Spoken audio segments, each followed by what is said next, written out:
क्या आपने कभी सोचा है कि जब दुनिया जुल्म से भर जाएगी, जब इंसाफ सिर्फ किताबों में रह जाएगा, जब हर तरफ फितना ही फितना होगा, तो अल्लाह अपनी रहमत किस तरह जाहिर करेगा?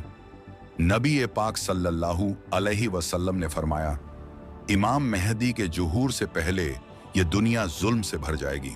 और आज अगर हम अपने आसपास देखें तो जंग, भूख, क्लाइमेट चेंज और नाइंसाफी हर इंसान को अपनी गिरफ्त में ले चुकी है।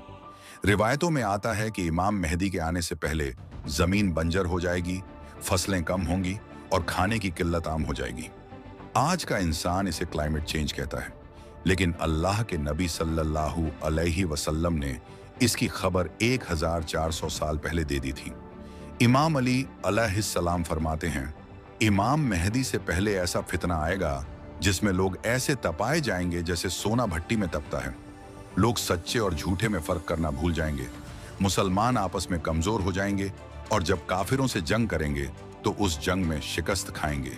लेकिन उसी अंधेरे दौर में नबी सल्लल्लाहु अलैहि वसल्लम के अहले बैत में से एक शख्स जाहिर होगा जो लीडरशिप नहीं चाहेगा, मगर अल्लाह उसे लीडर बना देगा। रिवायतों में आता है कि एक बादशाह की मौत के बाद एक शख्स मदीना से मक्का आएगा। मक्का के लोग उसे पकड़कर हज्र ए अस्वद और मुकाम इब्राहिम के दरमियान उसकी बैत करेंगे, जबकि वह खुद इस बैत को पसंद नहीं करेगा।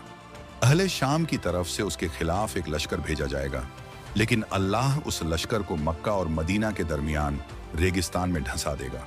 और जब लोग यह मंजर देखेंगे तो इराक और शाम से नेक और सच्चे लोग इमाम मेहदी की बैत के लिए आएंगे। इमाम अली अलैहिस्सलाम फरमाते हैं, जब इस्लाम उस थके हुए ऊंट की तरह हो जाएगा जो गर्दन झुकाए बैठा हो, तब अल्लाह जमीन के खजाने इमाम मेहदी के सामने खोल देगा। इसी दौर में खुरासान की सरजमीन से काले झंडों वाली एक फौज उठेगी जो दूर दराज, सादा और सख्त जिंदगी जीने वाले लोगों की होगी। यह फौज इमाम मेहदी के साथ आ मिलेगी। फिर वह दौर आएगा जिसे नबी सल्लल्लाहु अलैहि वसल्लम ने सबसे बड़ी जंग कहा। रोमन और मुसलमान एक जगह आमने सामने होंगे। इतनी भयानक जंग होगी कि 100 में से सिर्फ एक इंसान जिंदा बचेगा। लेकिन इसी फितने के बाद एक और बड़ा फितना जाहिर होगा, दज्जाल। नबी सल्लल्लाहु अलैहि वसल्लम ने फरमाया, हर नबी ने अपनी उम्मत को दज्जाल से डराया है। दज्जाल लोगों को धोखे, करामात और झूठी ताकतों से गुमराह करेगा।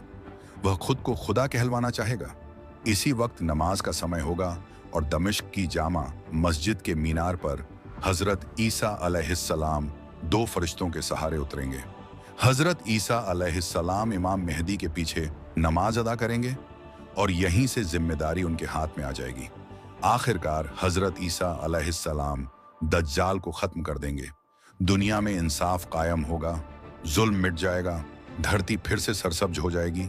नबी सल्लल्लाहु अलैहि वसल्लम ने फरमाया, इमाम मेहदी 7 या 8 साल तक रहेंगे, लेकिन उन चंद सालों में दुनिया इंसाफ से भर जाएगी।